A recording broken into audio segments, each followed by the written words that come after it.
Las ciudades siempre han inspirado a quienes la viven, mucho más a quienes las dejan atrás.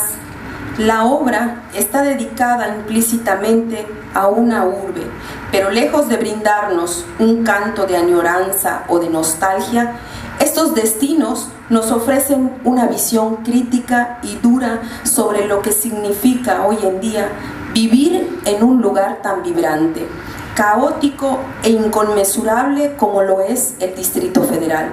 Destinos Furiosos no es solo un libro de relatos donde hablar de la cotidianidad del amor o de las relaciones distantes entre madres, hijos o hermanos.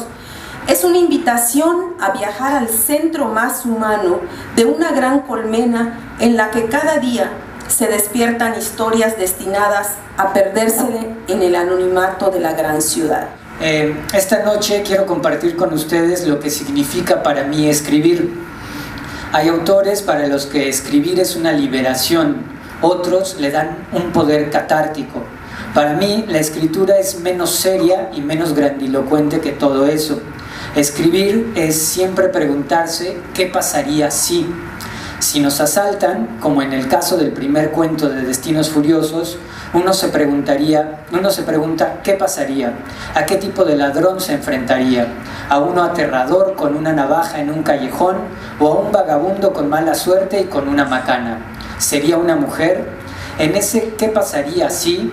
No hay solo una historia, sino decenas de posibilidades. Escribir es como abrir puertas que te llevan siempre a lugares diferentes a los que preveías. El cuento de Asalto Express, el primero del libro, responde a esas preguntas, pero tiene un pequeño cortafuegos contra la imaginación, y es que está basado en una experiencia personal. Es el único cuento del libro de Destinos Furiosos que tiene algo de autobiográfico. Debo aclarar que yo fui el asaltado, no el asaltante. También podemos preguntarnos cómo seríamos si fuéramos hijos únicos y de repente llegara a nuestras vidas un hermano. ¿Cómo nos comportaríamos con él? ¿Cómo cambiaría nuestro mundo, nuestros padres? ¿Qué pensaríamos? Y en este caso, así llegué a La soledad del francotirador, un cuento en el que nos sumergimos en la peculiar mente de un niño que es un experto cazador de lagartijas y que se ha visto convertido en un ser casi adulto con la llegada de un segundo hijo a casa. Claro que cada uno se pregunta y se responde como puede y como quiere. Por ejemplo, si uno se pregunta ¿qué pasaría si alguien tiene poderes telequinéticos? Las respuestas pueden ser muy variadas. Si eres Stephen King, escribirías Carrie y convertirías ese poder en una obra de terror. Pero si eres Stan Lee, entonces escribirías sobre un X-Men y lo convertirías en un héroe de cómic. Como ven, las respuestas siempre dependen de cada uno. Entonces, escribir es como iniciar un viaje. A veces ese viaje se mete en el tráfico y uno se atasca entre manifestaciones y premios burocráticos, como el personaje magisterial que aparece en el cuento de ese título. A veces el viaje nos lleva a los rincones más oscuros de los antros, de donde algunos salen mal, como le ocurre al personaje principal del cuento la segunda vez. Y es que en cada acto de la vida podría haber una historia. Un cuento se esconde detrás de una compra en el supermercado, en la que te cobraron de menos y entonces estás en la disyuntiva.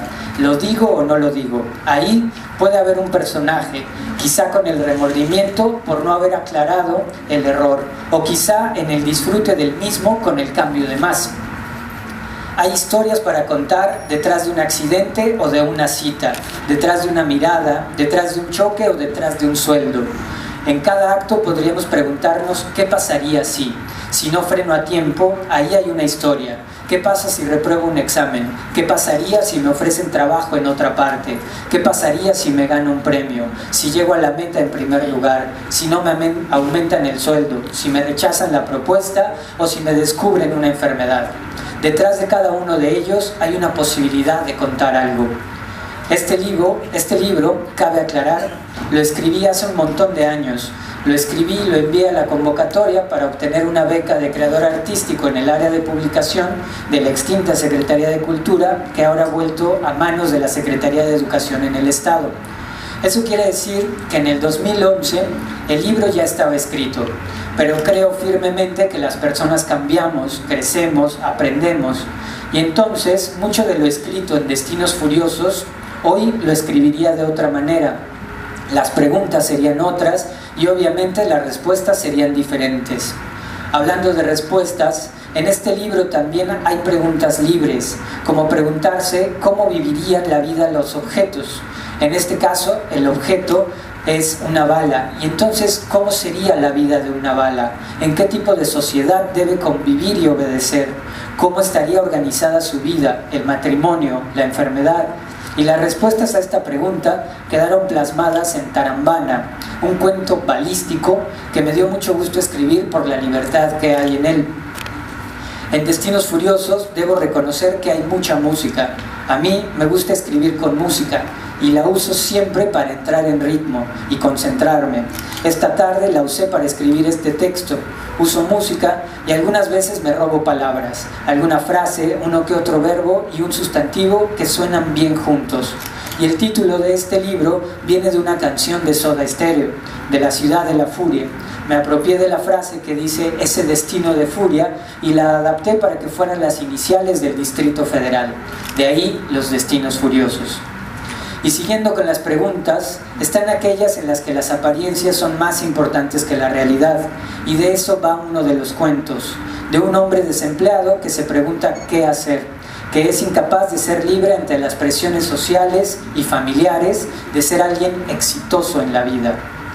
Total, que en esto de preguntarse qué pasaría si, uno toma distintos caminos. A veces piensas, ¿qué pasaría si un tipo deja la vida ordenada, aprendida, estandarizada y aceptada por todos, y un día se harta y se mete por la nariz todo lo que encuentra a su paso, y a ver cómo acaba? De eso va otra de las historias de este libro. En esto de leer y de escribir hay siempre libertad. Creo que mientras más libre eres preguntándote, más libres serán tus preguntas y más libres serán tus respuestas. Menos se parecerán a las respuestas estandarizadas, a las respuestas aprendidas y cotidianas. Mientras más libre, más sorprendido estarás de encontrar nuevos caminos, porque leer y escribir son actos de libertad, de sumergirse en la piel de un héroe o una heroína, de meterse en planetas, de viajar por el espacio, de estar debajo del casco de un soldado en medio de un bombardeo, de descubrir civilizaciones, de salvar planetas, de destruir la estrella de la muerte o tirar el anillo y acabar con Sauron. Hoy leía en Reporte Índigo que leer es bueno para evitar la demencia, que los escritores y los lectores viven más años en general porque se genera empatía, porque las emociones que se comparten al leer y escribir ficción hacen que trabaje más el cerebro, porque por mucho que nos guste el cine o la televisión, no es lo mismo crear personal y mentalmente escenarios, definir personajes, imaginar espacios, que verlos en la pantalla. Normalmente, cuando vemos una adaptación de un libro, siempre terminamos un poco decepcionados por la caracterización, salvo en algunos casos excepcionales, como El Padrino o El Señor de los Anillos. Y esto es porque nuestra imaginación nos alimenta y nos da las respuestas. Pero cuando las respuestas ya nos vienen dadas, fabricadas, ya no es lo mismo, ya no es un proceso de libertad.